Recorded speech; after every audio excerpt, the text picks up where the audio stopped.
Welcome. I'm Kinetic Symphony. I hunt down and report on weird and true mysterious stories, from glitches to the paranormal. Case file number 1493, written by EzEXE, Unraveling the Mystery of the Neon Man. I live in Chicago. It's a big and beautiful city, and ironically, also the city in the Matrix, same street names and so on. One of my hobbies on extremely nice days is to go downtown and follow odd-looking people around. I think this is called being a flâneur in French, and I've experienced some really weird things while following people, some that could be equated to Matrix glitches, even though I've never really had that thought before. The one that stands out in my mind as the most Matrix-y was a few summers ago. It was a Saturday, and I was downtown with a parkour training group. Session was wrapping up at around 6 p.m., and everyone was getting ready to go home or somewhere else. I was sitting in a large tree we like to climb, and was looking down on an extremely odd man. He had been watching us literally all day, since 10 a.m. He was in his late 20s, I'd assume, thin but muscular. He wore sunglasses and a bright green and pink short-sleeve collared shirt and cargo shorts. He just sat there for the entire 8 hours and didn't freaking move, aside from maybe a shift in his seat whenever he saw something that impressed him. At this point, only 4 people were left lingering. 1 traqueur, his 2 female friends, and myself. The man got up, went over to the group of 3, and said something.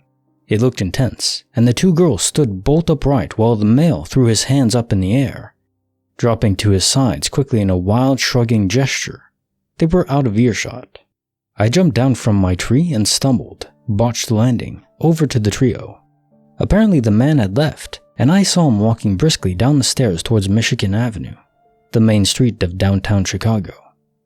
I was intent on following him, but I wanted to make sure he wasn't crazy first. When I got to the remaining 3 youths, the 2 girls just stood there in the same position they were before, completely quiet. I asked about the man, to which the male replied, sounding rather offended. "What man? It's just me and these 2 here." For a brief moment, his face took on a strained look as if trying to remember the man. Like he should remember the man, but the look vanished as quickly as the man had. When it was clear that he wasn't going to say anything on the matter, I turned and jogged down the stairs towards Michigan Avenue. I looked left and right, then left again, and right again. I couldn't spot the guy. It had been less than a minute since he began walking, and he was already out of sight. He could have crossed the street, but he would still have been waiting for a break in the traffic to do so. Other than that, the street was weirdly void of pedestrians. There was an open park to my right and rushing traffic to my left, and not a man in sight. Then I heard a scream from behind me and ran back to the park to see the 2 girls looming over the guy. I pushed them back and saw the male, who had slumped over, out cold and drooling a mixture of blood and spittle. He looked like he had been beaten badly, just really had the snot knocked out of him. He was a pretty big guy, one of the most muscular guys I ever met. He could have taken 2 or 3 of anyone else in the park, no problem, but there he was down for the count. I asked the girls if they had seen what happened. They said he was talking to himself and then just fell over. I told one to call an ambulance and continued to question the other.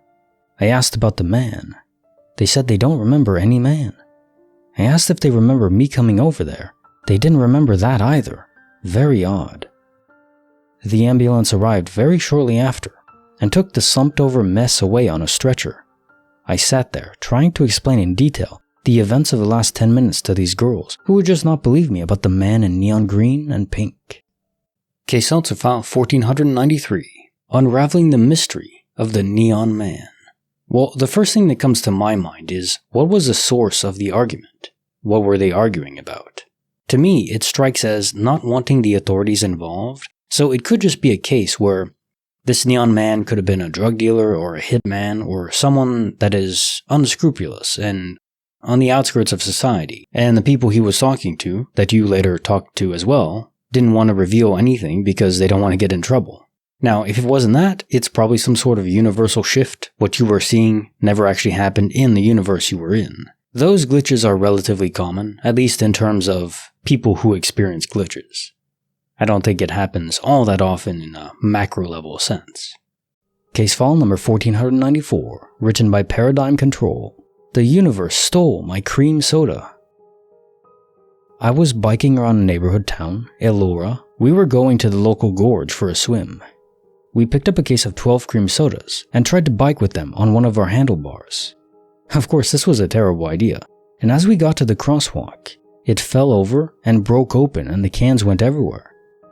We managed to, coincidentally, save 9. And there were 3 of us, so 3 each. Not bad. Anyways, as we're biking, I, being paranoid about dropping things, count the ones I'm holding. Only 2. I asked my friends to count theirs. They each gave 3. I am a little miffed, but 1 less cream soda for me wasn't that big of a deal. So I checked my pockets, everything, and no cream soda. I figured it must have fallen out. Now, as we parked our bikes in the nearby forest trail, I hopped off my bike. As I do, I kick a cream soda can that was sitting near my foot. I didn't hear one fall, and it wasn't rolling down the slope of the trail, it was just sitting there. I asked if either of my friends had dropped one of theirs, because I had both of mine still. They said nope. The mysterious cream soda can that had vanished returned to me at my feet when we stopped biking. I thought about this for a second, wondering if I had put one in my water bottle holder underneath my bike. Seems logical, except there was already a water bottle there in its place. Case file 1494. The universe stole my cream soda. All it comes down to for me is that some force of will inexplicably wanted you to have 3 cream sodas. It just returned to you. And in my view, that can't be a coincidental random glitch in the Matrix. I think it's something that defies what we understand of the universe. So in that sense, it's a glitch, but it's not random. That's the thing, there are random glitches and there are glitches that involve some sort of entity, some will, guardian angel, developer, god, angel, whatever you want to call it. Someone with sentience decided you're going to have 3. And that definitely gets the brain working hard, because why would someone with that much power over the natural world care if you have 2 or 3 cream sodas? Somehow having 3 was important for your life, which is very interesting. And now time for the quote of the day. Life is like playing a violin in public and learning the instrument as one goes on. Samuel Butler. And here's the bigger secret. No one really knows what they're doing. We're all kinda winging it, at least at first. You get a natural sense as you do something more and more. Although, for some things you just never develop a talent for, like dancing.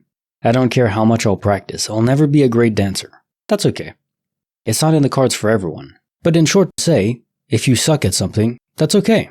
You'll probably get better, and if you don't, that's still okay. Move on to the next thing. You'll suck at it to begin with and go from there. Have a bit of, maybe humility isn't the right word, but just have some fun with life. Don't take it too seriously. Like the video, subscribe, hit the bell. Kinetic Symphony signing off.